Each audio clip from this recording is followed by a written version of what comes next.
Bismillahirrahmanirrahim. Alhamdulillah wassalatu wassalamu ala Rasulillah wa ala alihi wa sahbihi ajma'in wa ba'd.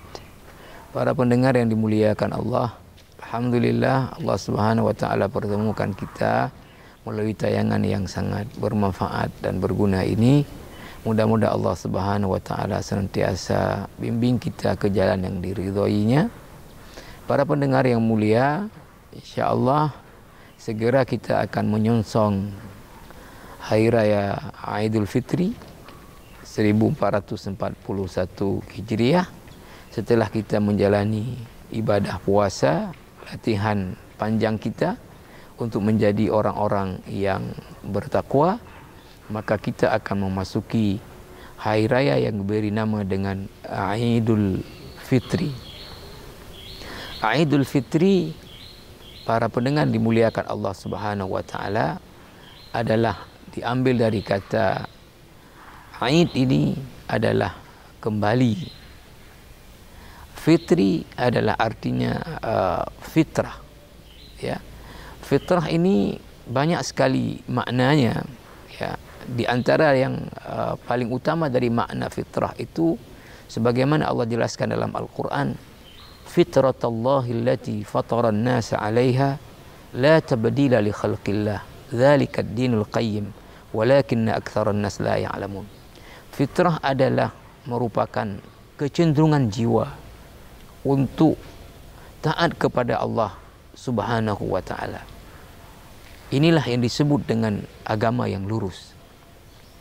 Maka kita dalam menjalani kehidupan di dunia ini banyak sekali hal-hal yang telah mempengaruhi kita, terutama musuh-musuh abadi kita dalam kehidupan ini.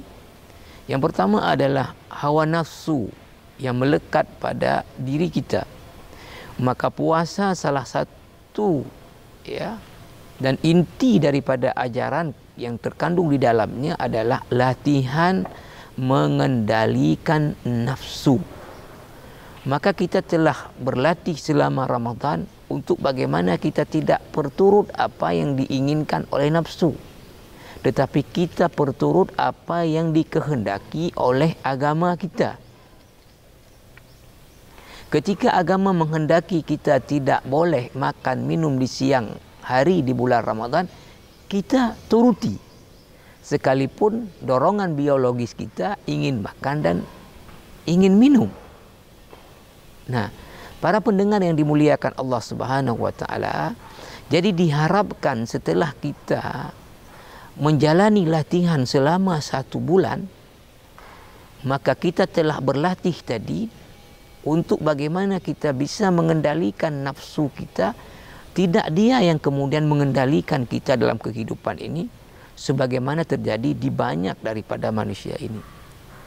Yang kedua juga musuh abadi kita adalah syaitan, yang senantiasa mengajak kita ke jalan yang menyimpang daripada jalan Allah Subhanahu wa taala. Maka di bulan Ramadan Allah juga dalam hadis yang sahih telah ikat dan belenggu itu syaitan. Maka kita telah juga berusaha selama Ramadan untuk tidak mengikuti jalan-jalan syaitan. Yang ketiga musuh kita adalah lingkungan kita, teman-teman kita yang jahat, yang buruk, yang juga membujuk kita ke jalan yang tidak benar. Ini yang disebut dengan syayatinul insi, syaitan-syaitan dalam bentuk manusia, yuwaswisu fi sudurin nas minal jinnati wan nas, yang membisikkan ke dalam hati manusia. Yang membisik siapa? Baik itu berupa syaitan yang tidak nampak dan juga bisa berupa dalam bentuk manusia.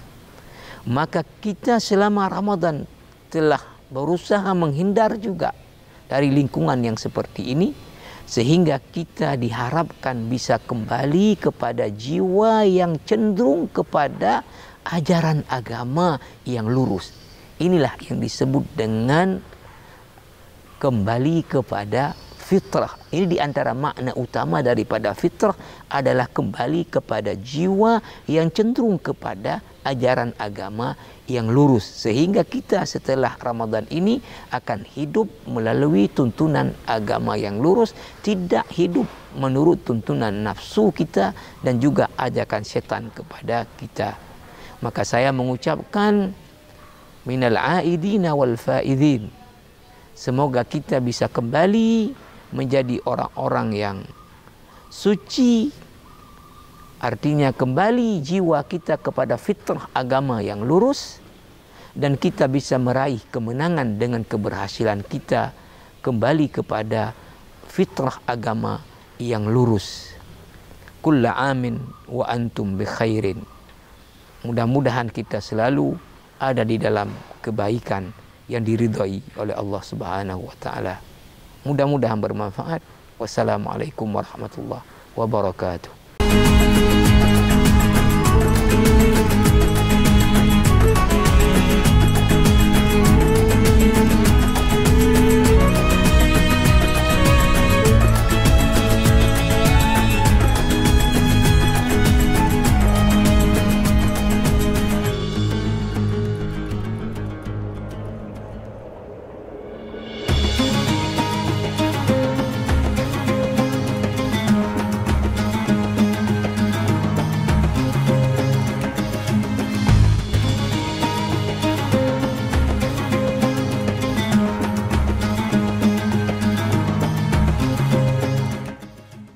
Bismillahirrahmanirrahim.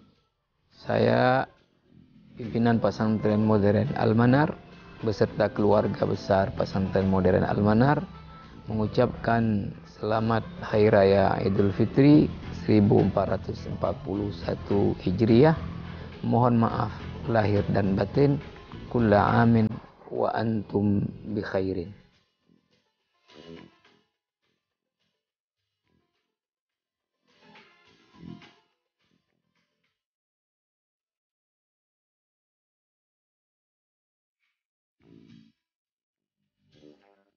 Wave Beats Music.